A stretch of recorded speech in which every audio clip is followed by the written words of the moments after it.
but I was levitated out of my bed and almost like somebody turned the gravity off. And it's a whole story. I break it down in the Mhm. book. But once I uh, got back into bed after it's hard to run through this without telling the whole story. But basically, I felt like I was getting closer and closer to the ceiling. I was Mhm. levitating out of my bed.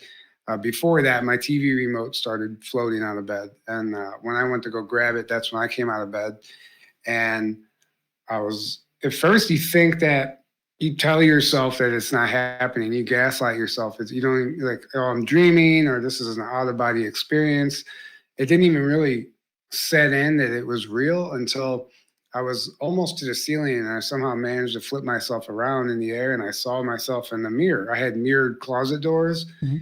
and I saw myself floating in the air in my bedroom in the mirror with the TV remote floating next to me, Wow. and my body wasn't in bed. And I was like, "Oh, this isn't an out of body experience." So I started like basically trying to doggy paddle and swim my way back down. Yeah, I can And imagine that. in the process of doing that, something basically took control of my body, and it like basically mummified me, wrapped me up, and then slammed me down into my bed, and I could feel the presence of something on top of me. I couldn't see it, but I could feel the weight. And it quite literally felt like something was trying to kill me. And I Mhm. thought that's what was happening. And I had the thoughts running through my head that somebody was going to walk in that room the next day and find me dead. That's what I was going through my head because I had never experienced sleep paralysis. I didn't know what it was. Mhm. And this was beyond paralysis. Now looking back on it, I mean, it was quite literally like an attack. And I finally gave myself a pep talk. I was sitting there in my head because you can't talk. I'm giving myself this pep talk, and I find the strength to break free. And I jumped out of bed and flung the door open and ran into the kitchen. I'm like, what Yeah. the f was that? You know? Yeah. And that was the start of it all. And that was in 2011.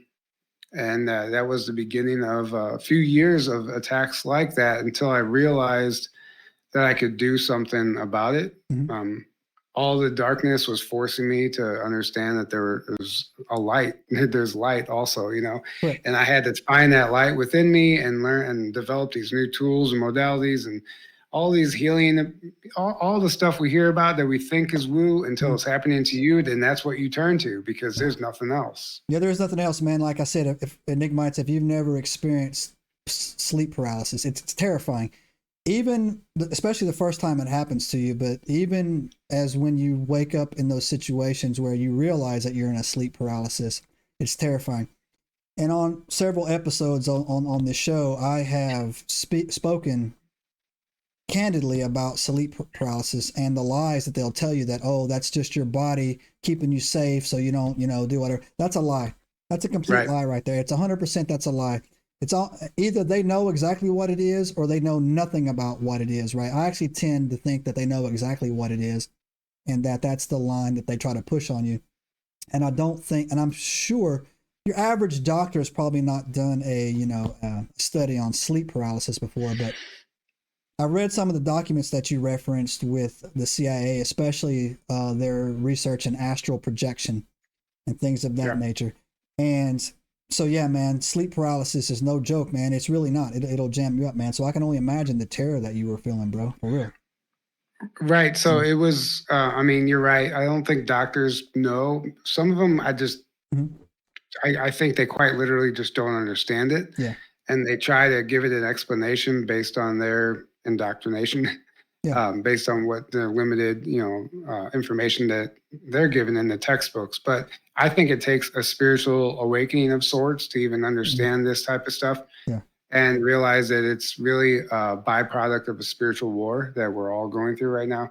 yeah. And until you start thinking in that realm and outside of the box and start thinking in those terms, then it won't make any sense to you because it's very much real. Like the CIA documents, like we didn't need them to prove it anyway, but it's nice that the documents are out there that there are factions within our intelligence communities and within the private sector, the military industrial complex that know about this and have even weaponized it. And I mean, they literally talk about killing people in dreams. Basically, they have an ability they call dream walking, Mm-hmm. and it's a psionic ability where you essentially astral project. You project your consciousness into I don't even know, the astral realm. And the way it's taught in the paperwork is like you basically leave your body and float above your neighborhood, and you see these bubbles. Every house has bubbles above it, and each bubble is a dream of the person in the house. And you basically would just go penetrate that bubble, and then you're in the dream. And this is like a psionic ability they actually train people in the CIA. That's how I even know about all this stuff. They call it dream walking. And whenever you dream, when you penetrate that dream, you can show up in any form that you want. A scary monster, a man in a suit, an old woman, it doesn't matter. Freddy Krueger. And Freddy Krueger, right? So what I realized is whenever I was waking up paralyzed with something on top of me, every time in my dream, just before that, there would always be this figure or person or monster or thing that didn't belong in my dream that would suddenly be there. It would it would just be there, and it was like a horror movie. It would slowly get closer to me, and then when it got to me in the dream, it would like grab onto me, and I would wake up paralyzed in bed with this thing on top of me, right? And I learned how to lucid dream to the point where I could wake myself up out of a dream at any given moment because I knew it was a dream. And the very first time I tried this, one of these guys was after me in my dream. I was running from him in this house. I tried to hide in this closet. He busted into the closet. He was about to grab me.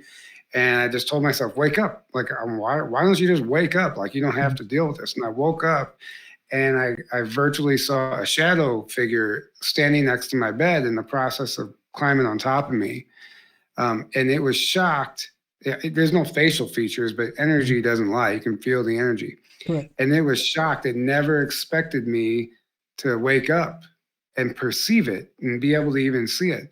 And I was shocked. And I think it was just as shocked as I was, because I was like, holy shit, there's actually something here in my room. Yeah. This isn't just in the dream space anymore. I'm visibly looking at a shadow being climbing on top of me.